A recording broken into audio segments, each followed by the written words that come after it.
Olá,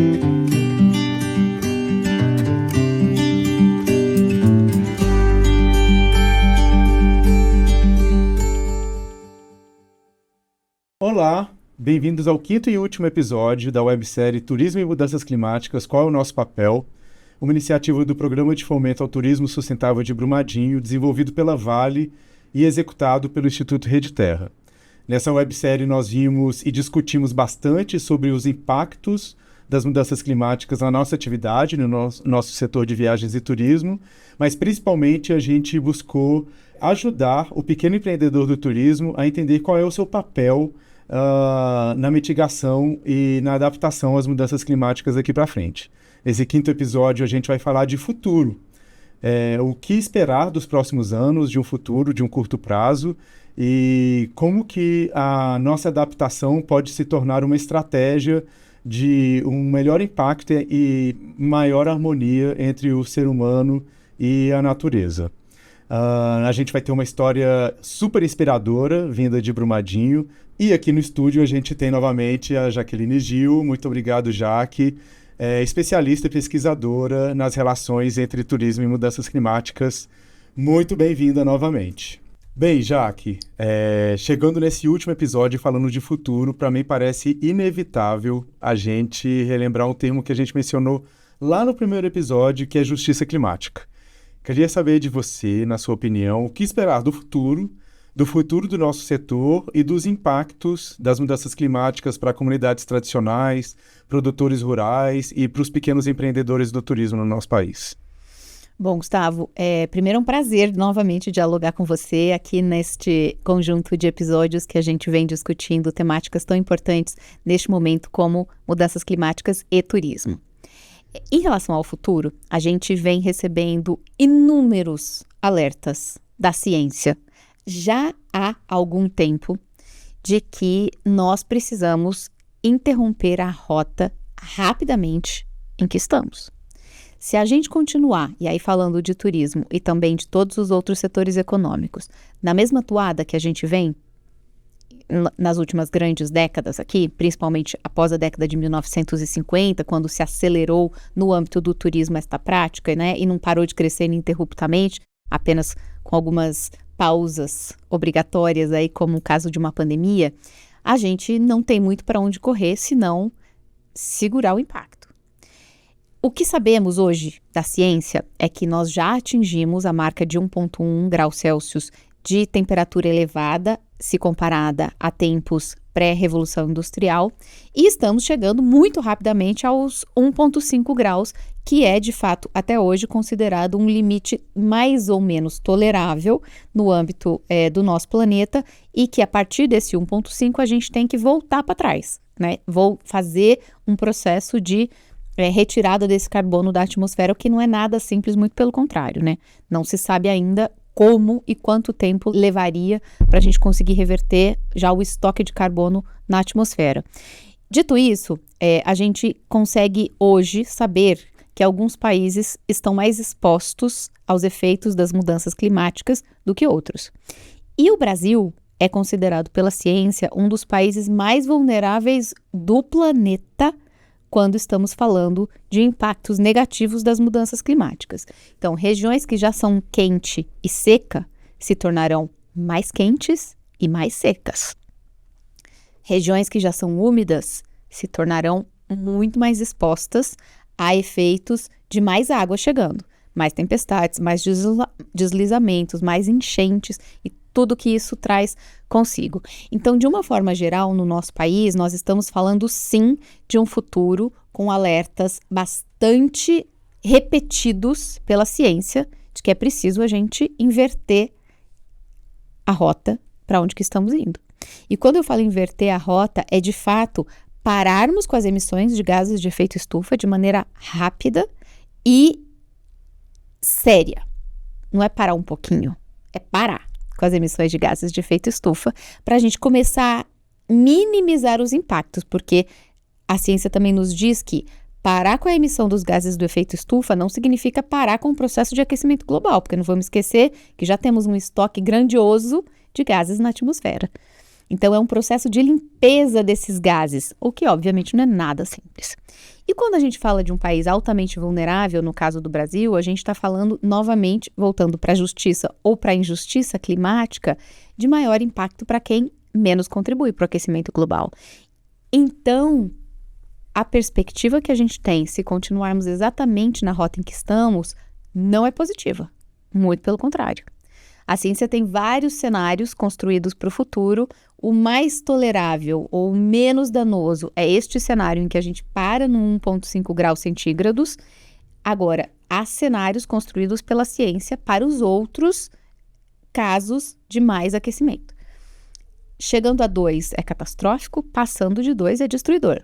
E passando de 4 a ciência não consegue nem prever, porque aí de fato é além de qualquer catástrofe que a gente consiga, ou que a ciência consiga construir de maneira sólida atualmente.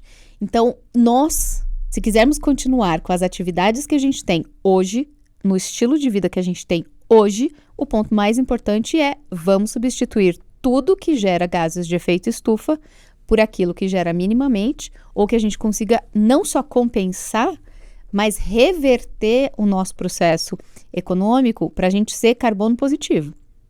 Nós temos milhões de alertas dizendo que se a Amazônia seguir, por exemplo, né, só para dar um único exemplo, no grau de desmatamento em que ela tem, ela vai se tornar uma região de carbono emissor, ou seja, ela vai contribuir para as emissões de gases de efeito estufa no mundo, ao invés de recuperar, que é o que ela, ou sequestrar, que é o que ela tem feito historicamente. Então, é muito séria a situação e não é um assunto que a gente possa tratar de maneira superficial, tampouco longo prazo. Nós estamos falando de ações hoje.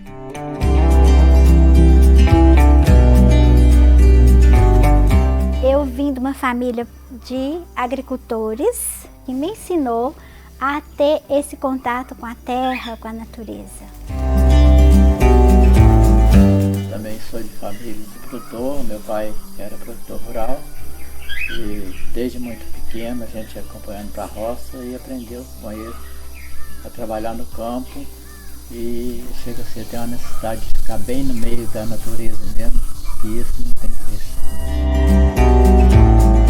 Então aqui é minha casa, onde eu recebo as pessoas, né? E dentro desse quintal agroecológico, e tem o café de hoje, que é aqui no assentamento, mas o intuito de estar com a sustentabilidade envolvendo todo o café em prol da produção, onde tem no quintal, tem produção no assentamento.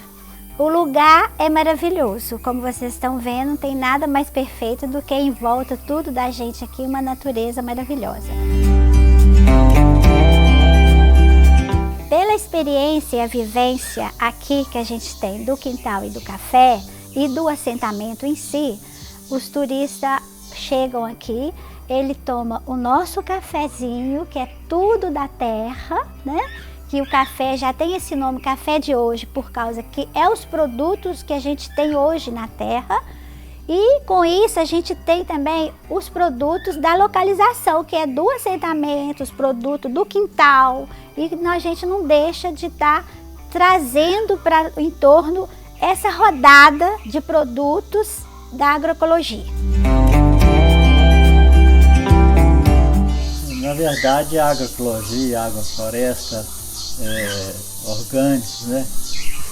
São títulos, né, que se denominam para uma só coisa: resgatar aquele período passado de produção onde era tudo feito naturalmente, seja com a nomenclatura de agrofloresta, seja agroecologia, seja orgânico, mas o foco central nada mais é de que voltar às origens, do que aquilo que era feito por nossos avós, por nossos pais, e que nós continuamos fazendo hoje, e que temos, né, esse legado de passar isso para frente para nossos filhos, os filhos dos demais companheiros assentados, porque a gente entende que não há vida saudável se não tiver um meio ambiente saudável.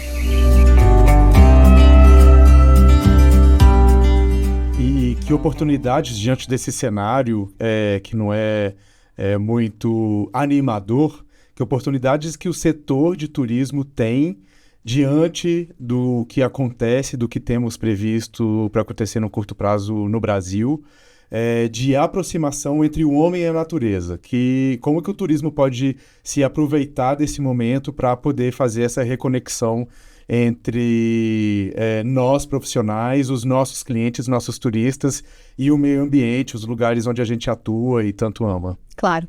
Olha, conhecido que o problema existe e tende a se agravar, quem sair na frente tentando reverter ou contribuir para um impacto mínimo deste processo, sem dúvida nenhuma vai sair na frente. Um dos países que desenhou e implementou o primeiro plano de adaptação às mudanças do clima em turismo foi a Austrália, num estado de Queensland, que é o estado mais tropical deles ali na costa leste, na costa nordeste do país, e eles fizeram isso depois de um grande incêndio ter destruído grande parte da Mata Atlântica deles, que é a floresta úmida, e ter queimado totalmente um lodge, que se chama ainda, né, porque foi reconstruído, Binabura Lodge, ou Binabura, que fica ao lado de um parque nacional, dentro de uma área que era bastante conceituada como um dos melhores spots de ecoturismo no país, e também depois de um grande branqueamento na barreira de corais deles, que é um grande recurso para turismo e também para outros setores econômicos. E eles entenderam que era necessário parar de achar que aquilo ia acabar no ano seguinte, encarar a realidade e falar, vamos nos adaptarmos, né? Vamos construir aqui as estruturas dentro do que é necessário e coerente com esse cenário que vem adiante. Então, se você pensar que quando os impactos chegam, eles estão mais adaptados, estão mais resilientes, estão mais fortalecidos, fizeram as barreiras naturais ou físicas necessárias ao processo que acontece no ecossistema deles, eles provavelmente vão sair na frente. Então, no caso do nosso turismo e esta relação homem-natureza, eu acho que é importante a gente entender que toda crise também é uma oportunidade de, primeiro, tomada de consciência. Então, a gente tem que falar disso como a gravidade que o tema exige. É um tema simples? Não. É um tema fácil? Não. É um tema muito sério. Nós estamos falando de mortalidade de pessoas, de animais, de fauna, de ecossistemas, de flora. Então, vamos tratar o tema com a seriedade que ele precisa e, a partir daí, fazermos um processo de discussão como é que a gente pode abordar isso dentro do nosso campo de atuação urgentemente, né? O que eu posso fazer hoje para ser melhor do que eu era ontem? Neste sentido de contribuir para reduzir as emissões de gases de efeito estufa como prioridade e sermos mais resilientes aos problemas que estão vindo aí. Então, uma localidade como Brumadinho, que está trabalhando com isso há algum tempo, discutindo isso, como é o nosso caso aqui, já há alguns episódios, trazendo esse assunto para a mesa, né, para o debate, para gerar percepção da importância deste tema. Este é o caminho, só que agora a gente precisa agir rapidamente também. Então, vamos voltar um pouquinho em algumas temáticas que são importantes, né? Oportunidades.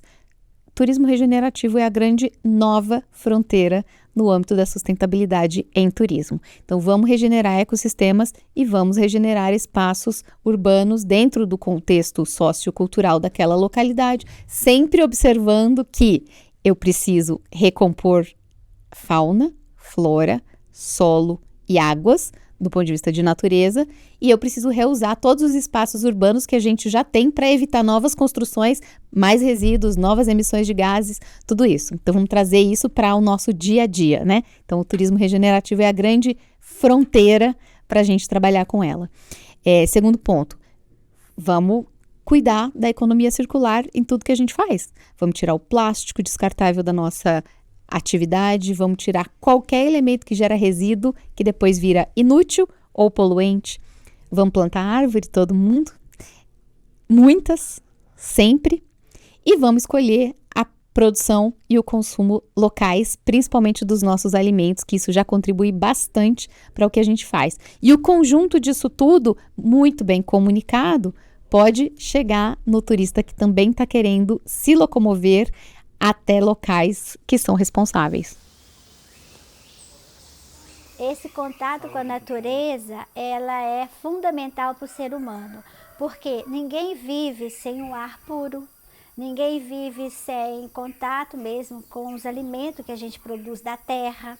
Nós não podemos viver sem o produto da terra. Também ninguém consegue entrar aqui e sair sem perceber isso.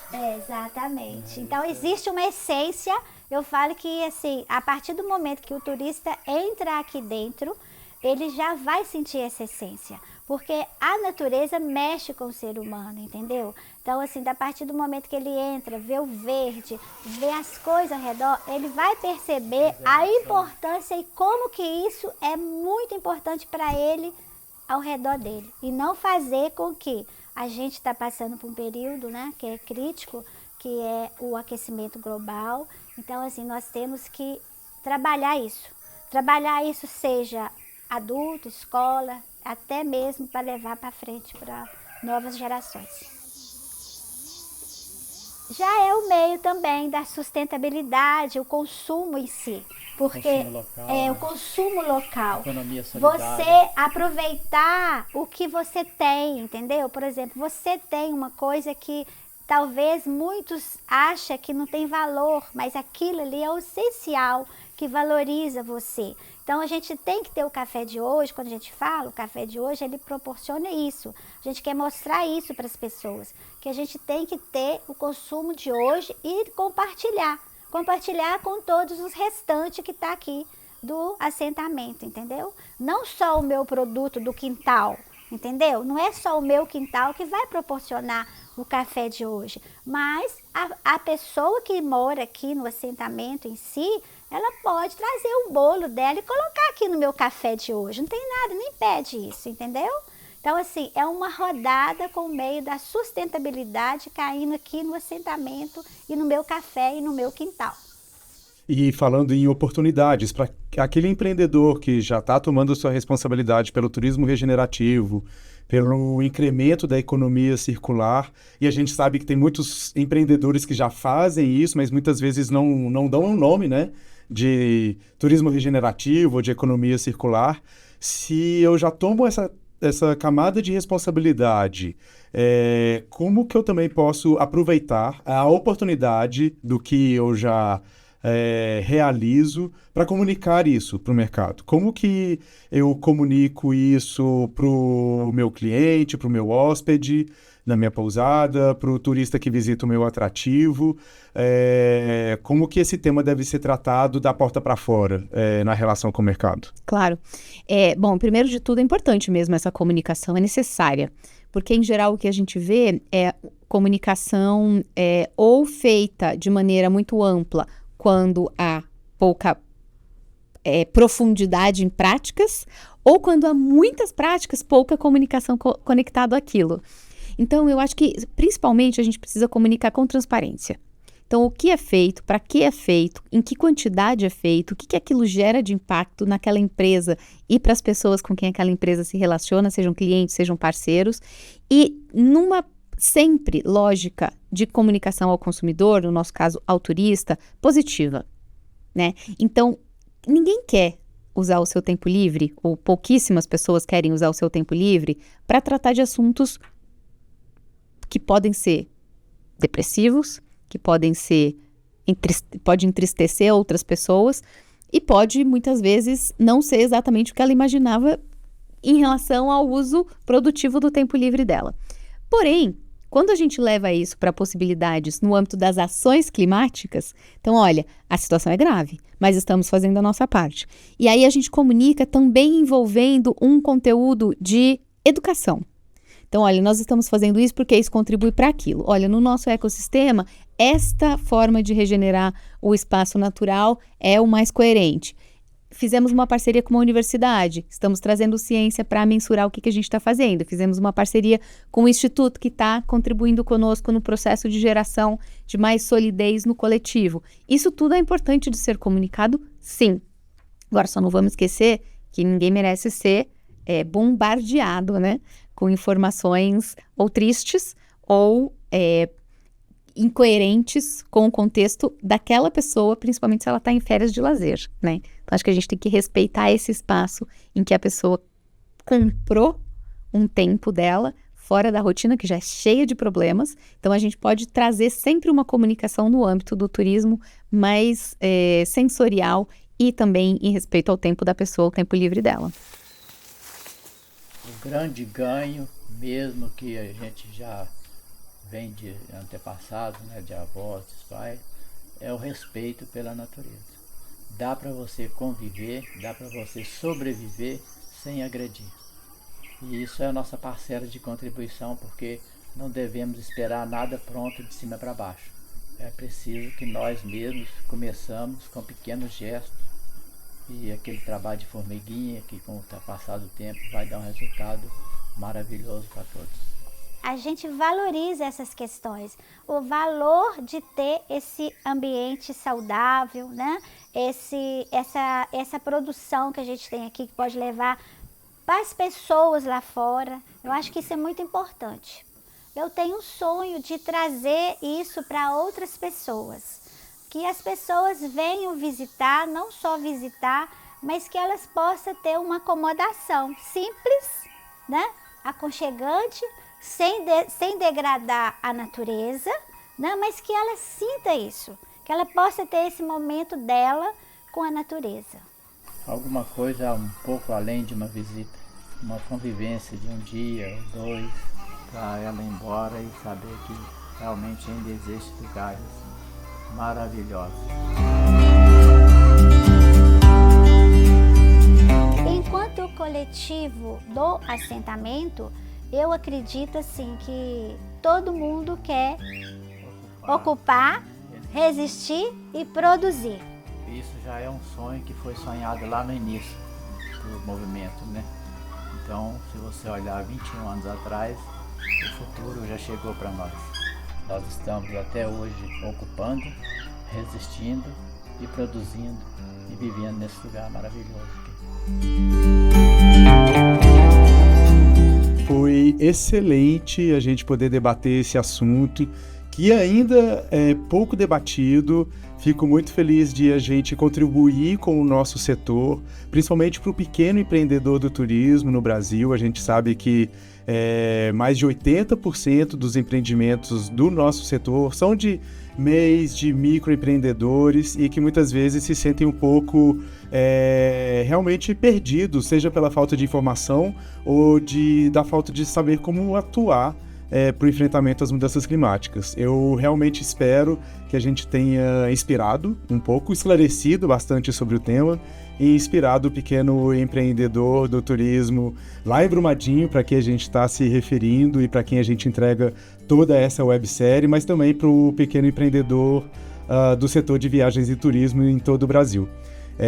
Queria de novo agradecer muito pela sua parceria, pelo seu tempo de estar conosco aqui nesses 5 episódios, e espero que a gente continue debatendo esse tema daqui para frente. Com certeza, Gustavo, um prazer enorme, e desejo cada vez mais que vocês, esse conjunto de empreendedores tão conscientes de Brumadinho, consigam implementar um tanto de ações climáticas para a gente começar a contar cada vez mais boas práticas do Brasil para outros brasileiros e também daqui para fora. Ótimo, muito obrigado.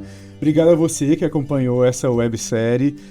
Espero que tenha gostado, que tenha aprendido bastante, assim como eu aprendi.